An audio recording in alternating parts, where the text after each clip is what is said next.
इस वीडियो में हम स्पोर्ट्स करंट अफेयर्स देखेंगे अगस्त 2024 के। फटाफट से वीडियो को शुरू करते हैं।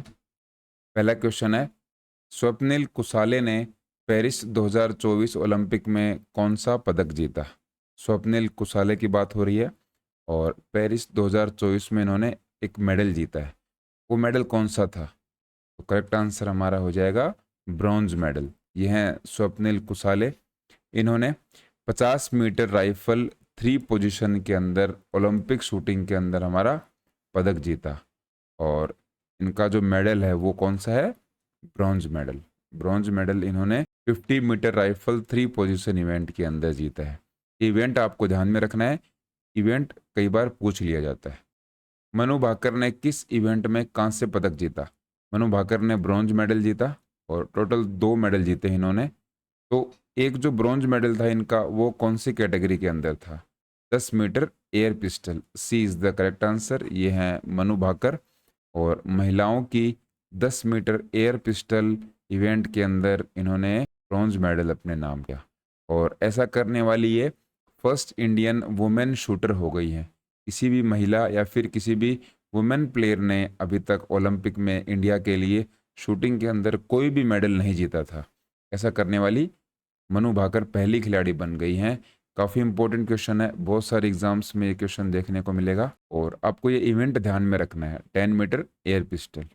इसके बाद में है 2024 पेरिस ओलंपिक में पुरुषों की टेनिस एकल प्रतियोगिता में स्वर्ण पदक किसने जीता? मेंस टेनिस सिंगल्स के टाइटल की बात हो रही है। इसका गोल्ड मेडल किसको मिला?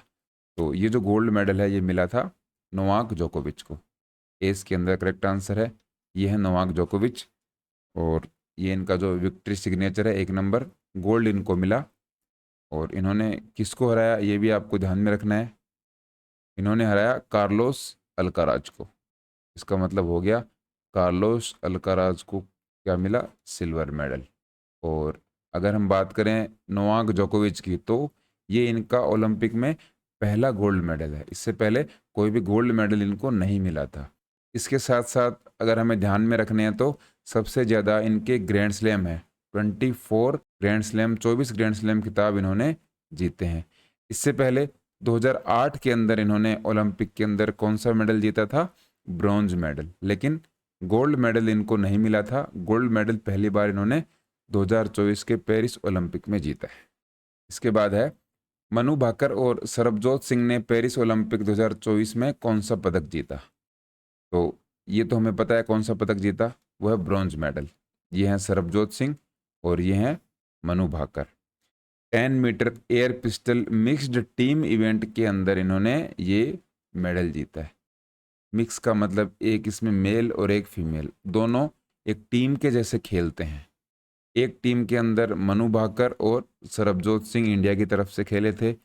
इन दोनों की जो पोजीशन थी वो थी 3rd पोजीशन और इसके अकॉर्डिंग हमें मिला ब्रॉन्ज मेडल। तो सरबजोत सिंह का ये पहला ओलंपिक पदक है और मनु भाकर का ये दूसरा पदक है। दूसरा पदक होने का मतलब पेरिस ओलंपिक में इंडिविजुअल कैटेगरी के अंदर मनु भाकर ने कौन सा मेडल जीता था? Bronze medal. इस तरीके से मनु भाकर के 2024 ओलंपिक में 2 ब्रॉन्ज मेडल हो जाते हैं। सरबजोत सिंह का ये एक जो मेडल है ब्रॉन्ज मेडल ये मनु भाकर के साथ है।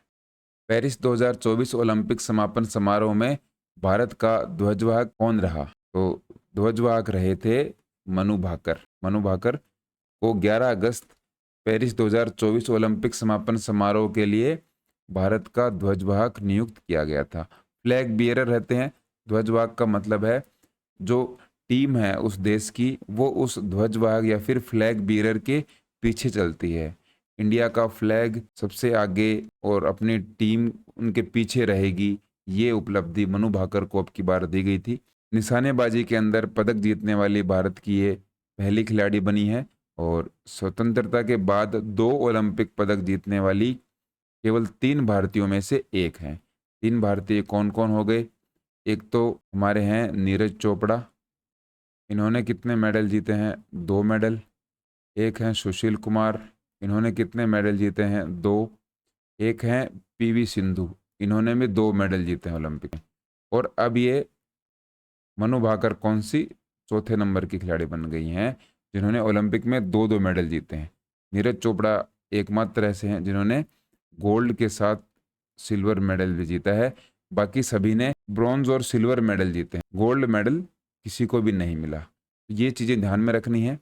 2 ओलंपिक पदक जीतने वाली केवल 3 भारतीयों में से, तो 3 भारतीय नहीं है, 4 भारतीय हैं।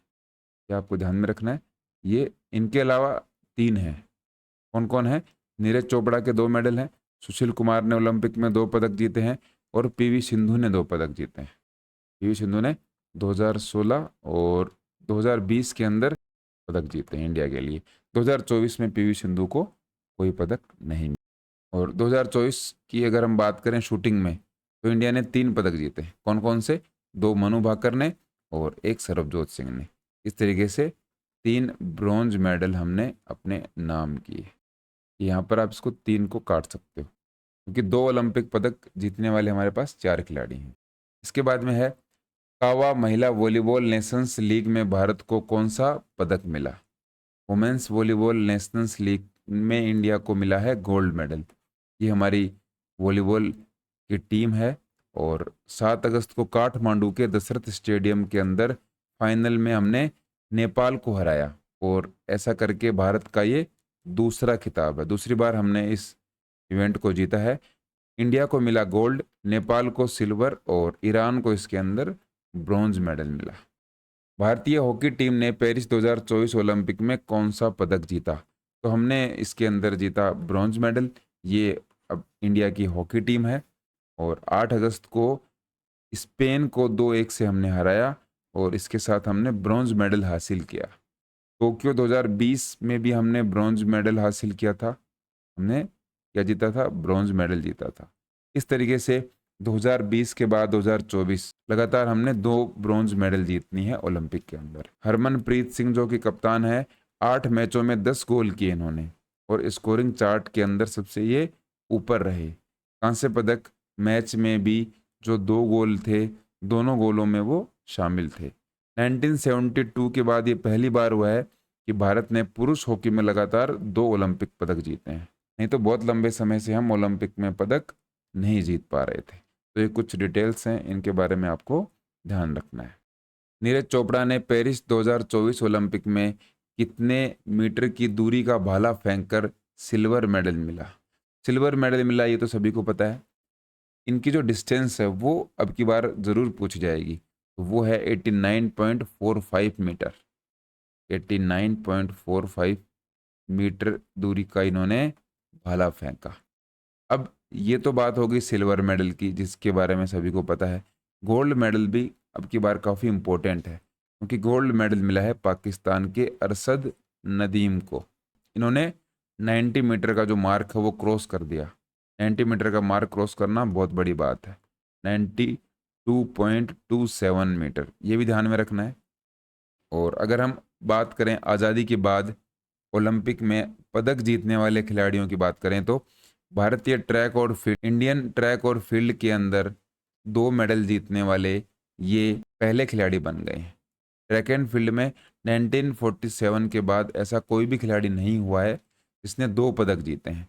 आज़ादी के पहले तो नॉर्मन जो पिचर्ड थे, उन्होंने 1900 के ओलंपिक के अंदर इंडिया की तरफ से 2 मेडल जीते थे, लेकिन वो ब्रिटिश इंडियन थे और आज़ादी से पहले की वो बात थी। अगर हम आज़ादी के बाद और इंडियन की बात करें, एक भारतीय की बात करें, तो ट्रैक एंड फील्ड इवेंट के अंदर 2 मेडल जीतने वाले ये पहले खिलाड़ी बन गए। अमन सहरावत ने पेरिस 2024 में किस वजन श्रेणी के अंदर कांस्य पदक जीता? अमन सहरावत को भी ब्रॉन्ज मेडल मिला। इनकी वेट कैटेगरी हमसे पूछी गई है, तो 57 किलोग्राम वेट कैटेगरी थी। ये हैं अमन सहरावत। ये men's freestyle 57 kilogram wrestling के अंदर इनको ब्रॉन्ज मेडल मिला है। और इस तरीके से 21 वर्ष और 24 दिन की उम्र में भारत के सबसे कम उम्र के ओलंपिक पदक विजेता ये बन गए हैं। अमन सहरावत बहुत ही सीधे और सरल स्वभाव के हैं। ब्रॉन्ज मेडल इन्होंने जब जीत लिया था तो इनका इंटरव्यू बहुत वायरल हुआ था मीडिया के अंदर। अगर आपने उनका इंटरव्यू नहीं देखा है तो आपको देखना चाहिए। बहुत ही सिंपल से ये हमारे पहलवान हैं जो ब्रॉन्ज मेडल लेकर आए हैं इंडिया के लिए। ये वेट कैटेगरी आपको ध्यान में रखनी है। नेक्स्ट है, भारत ने पेरिस 2024 ओलंपिक में किस स्थान पर समाप्त किया? हमारी पोजीशन क्या थी? अब की बार पोजीशन बहुत अच्छी नहीं रही और हम 71वें नंबर पर थे। 71st हमारी पोजीशन थी और इस 71st पोजीशन के साथ हमने 6 पदक जीते अब की बार। इसमें एक हमारा था सिल्वर, जो कि नीरज चोपड़ा लेकर आए, और 5 हमारे ब्रॉन्ज मेडल थे। 5 हमारे ब्रॉन्ज मेडल में से एक तो स्वप्निल का है, 2 मनु भाकर, 1 सरबजोत, 1 अमन और 1 हॉकी। 1 2 3 4 5 और 6, ये 6 हमारे ब्रॉन्ज हो गए। तो अब हमारा नंबर यहाँ पर कितना चला गया है? 1 2 3 4 5 6, 6 कितने हैं ब्रॉन्ज और 1 यहाँ पर सिल्वर। तो इस तरीके से तो 7 मेडल हो गए। लेकिन जो मनु भाकर और सरबजोत सिंह हैं, इन दोनों को मेडल तो अलग अलग मिला है, लेकिन वो एक काउंट होगा, इसका आपको ध्यान में रखना है। इस तरीके से 1 सिल्वर जो कि नीरज चोपड़ा लेकर आए हैं और 5 इसके अंदर ब्रॉन्ज है। 5 ब्रॉन्ज अगर हम दोबारा काउंट करना चाहें तो आप कर सकते हो। एक तो मिला है स्वप्निल को, एक हमारी हॉकी टीम को, और एक मेडल ये रहा। इसको हम एक ही काउंट करेंगे, मनु भाकर और सरबजोत का, एक अमन सहरावत को। इस तरीके से 1 2 3 4, ये 4 मेडल हो गए और मनु भाकर ने एक अपने इवेंट में मेडल जीता है। इस तरीके से ये 5 हो गए हमारे कांस्य पदक या फिर ब्रॉन्ज मेडल, एक हो गया सिल्वर मेडल। मनु भाकर एक ही ओलंपिक एडिशन के अंदर 2 पदक जीतने वाली पहली भारतीय बन गई। इनसे पहले कोई भी एक ओलंपिक के अंदर 2 मेडल नहीं जीता था।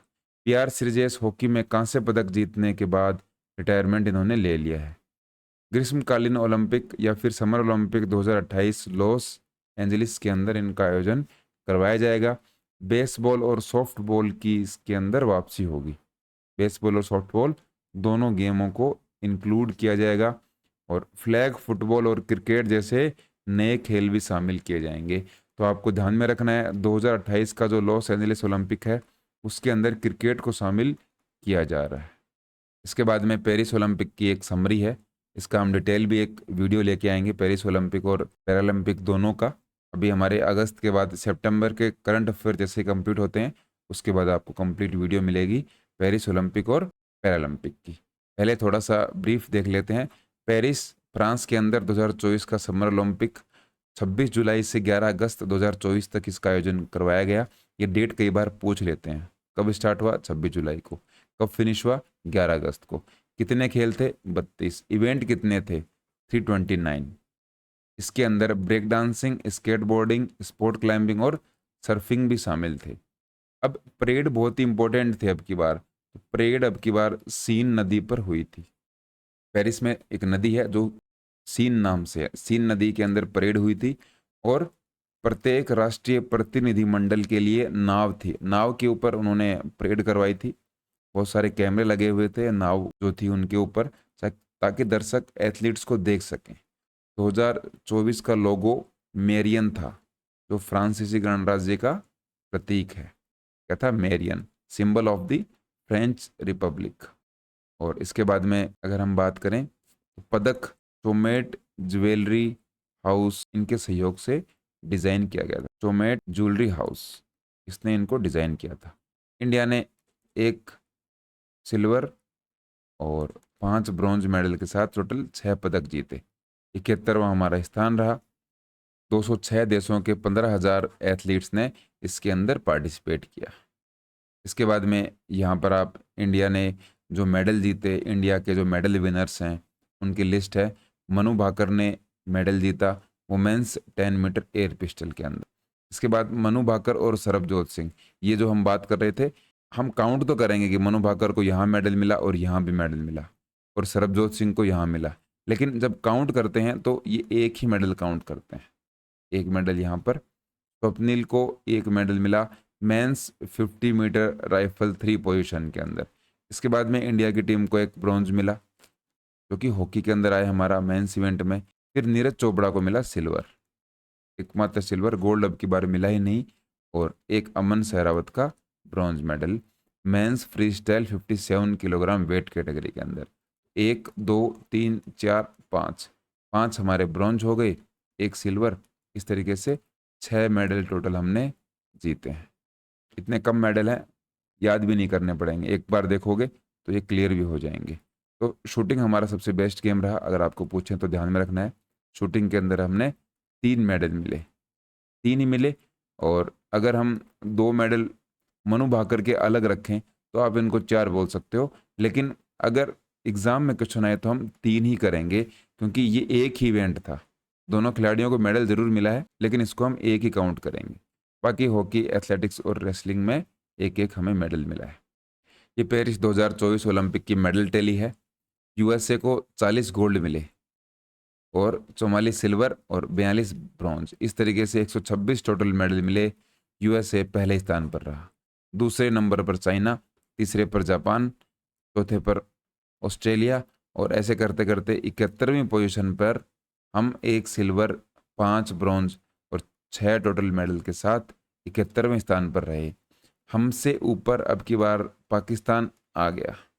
पाकिस्तान के सिल्वर और ब्रॉन्ज तो हमसे कम है, लेकिन गोल्ड मेडल एक है जो कि जेवलिन थ्रो के अंदर आया था, जिसमें नीरज चोपड़ा को सिल्वर मेडल मिला, अरशद नदीम ने जो गोल्ड मेडल जीता।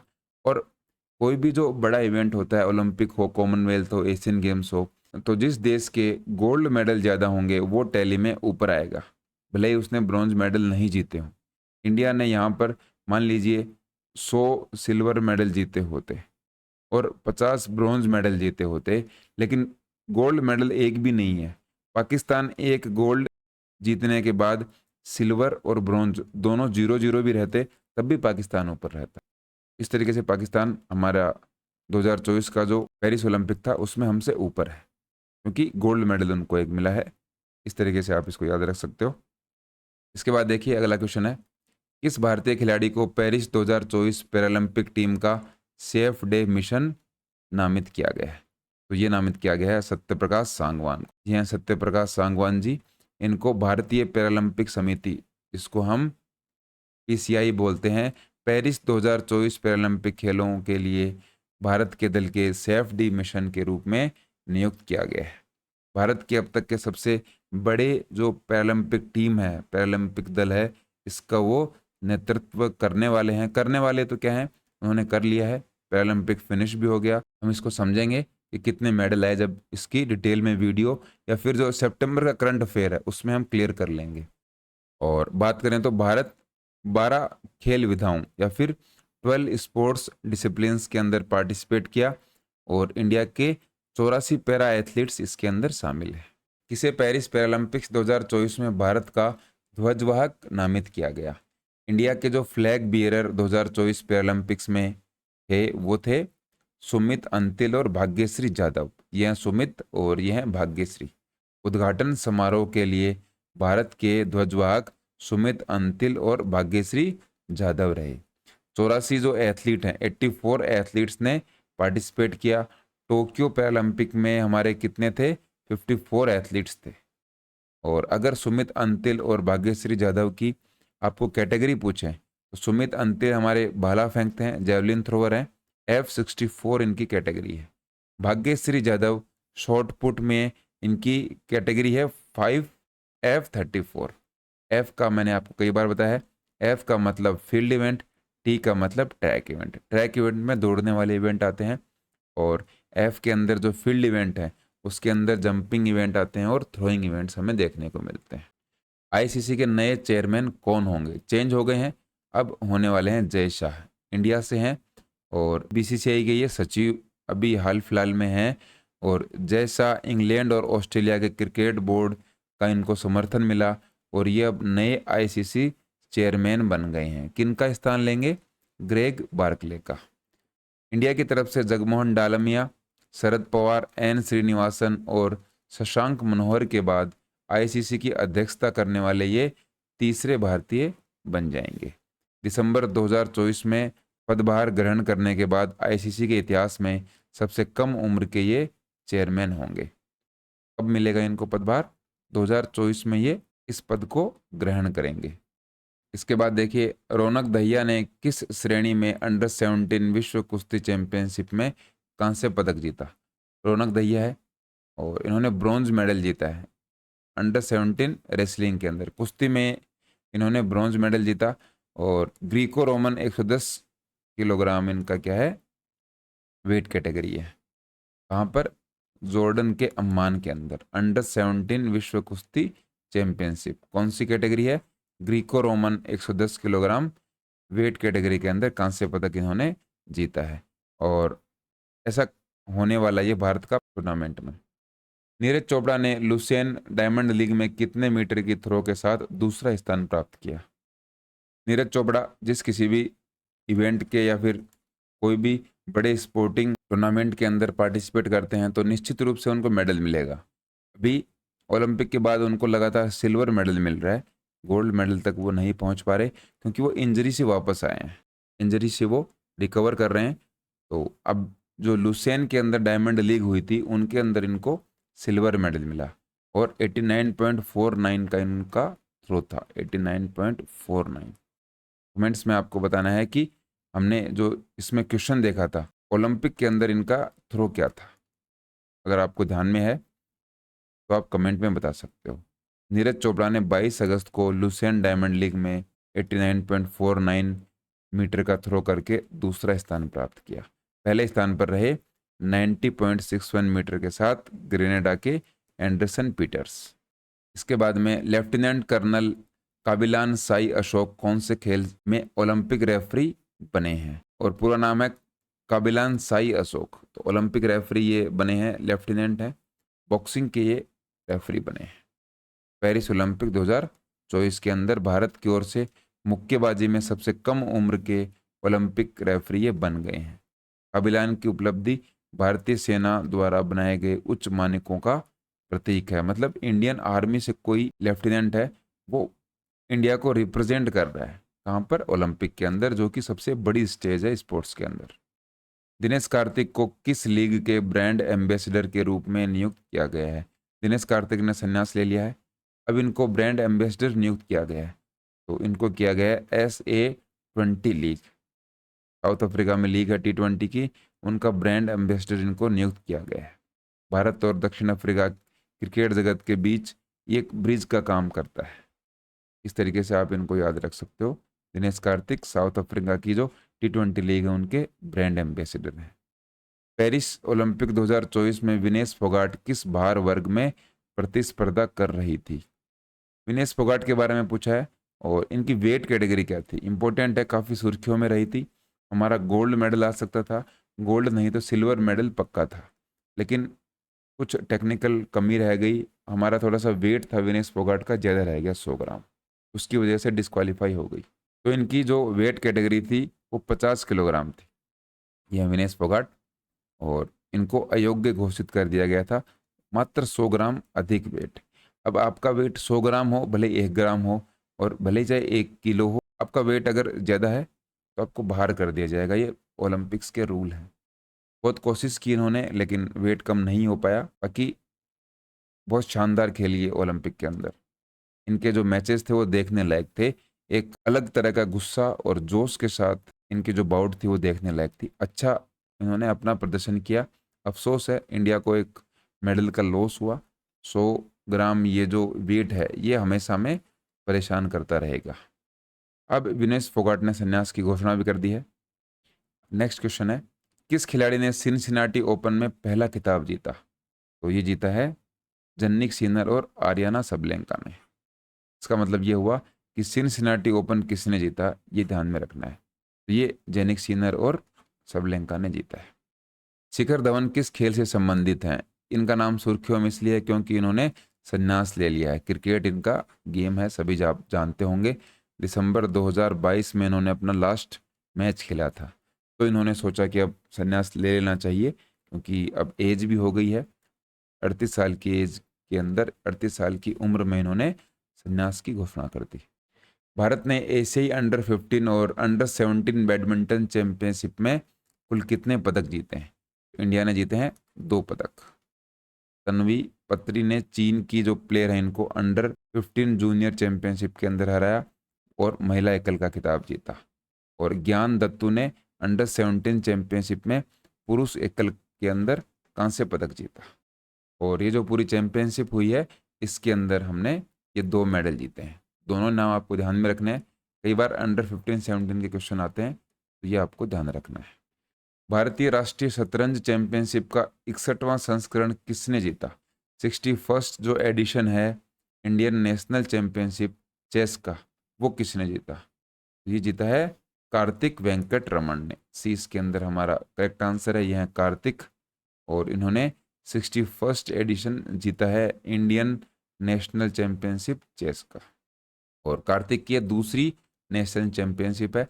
इसके बारे में अगर ना जाएं तो भी कोई बात नहीं, लेकिन ये ध्यान में रखना है सूर्य गांगुली और नीलाश शाह कार्तिक के साथ अंकों की बराबरी करने के बाद दूसरे और तीसरे स्थान पर रहे। ये नाम आपको मिले तो इनका नाम जो है उनका संबंध है चेस से। इस देश ने SAFF अंडर 20 चैंपियनशिप 2024 में खिताब जीता? ये जीता है बांग्लादेश ने। ये जो सैफ अंडर 20 चैंपियनशिप हुई, इसके अंदर युवा दक्षिण एशियाई फुटबॉल प्रतिभाओं, यंग साउथ एशियन जो फुटबॉल टैलेंट है, इसमें फुटबॉल के इतिहास के अंदर बांग्लादेश ने पहली बार सैफ अंडर 20 चैंपियनशिप अपने नाम की है। किसको हराया? नेपाल को हराया, और नेपाल में ही ये टूर्नामेंट आयोजित करवाया गया था। भारत में राष्ट्रीय खेल दिवस कब मनाया जाता है? तो हम मनाते हैं 29 अगस्त को। 29 अगस्त को मनाते हैं। और क्यों मनाते हैं? क्योंकि इस दिन मेजर ध्यानचंद जी का जन्म हुआ था। महान हॉकी खिलाड़ी रहे हैं। 29 अगस्त को राष्ट्रीय खेल दिवस हम मनाते हैं भारत में खेल भावना का सम्मान करने के लिए। जुलाई 2024 के लिए ICC player of the month का पुरस्कार किसने जीता? ये जीता है S एटकिंसन और चमारी अट्टापट्टू। ये चमारी अट्टापट्टू ये इंग्लैंड से हैं, इन दोनों ने जीता है। और इस तरीके से ये पूरी आपके सामने लिस्ट है दिसंबर 2023 से लेकर जुलाई 2024 तक। इस तरीके से हमारे जो अगस्त महीने के स्पोर्ट्स करंट अफेयर्स हैं वो कंप्लीट होते हैं। जैसा कि आपको पता है, इस वीडियो की PDF आपको स्पोर्ट्स इंजीनियर टेलीग्राम चैनल पर फ्री में मिल जाएगी। और बाकी चैनल की जो नई अपडेट्स हैं और कोई भी इंफॉर्मेशन है उनसे जुड़े रहने के लिए आप टेलीग्राम चैनल ज्वाइन कर सकते हो। डिस्क्रिप्शन में उसका लिंक मिलेगा, या फिर ऐप पर आप जब लिखोगे स्पोर्ट्स इंजीनियर टेलीग्राम पर तो आपको वहाँ पर अपना चैनल मिल जाएगा। फिलहाल इस वीडियो में इतना ही। जय हिंद।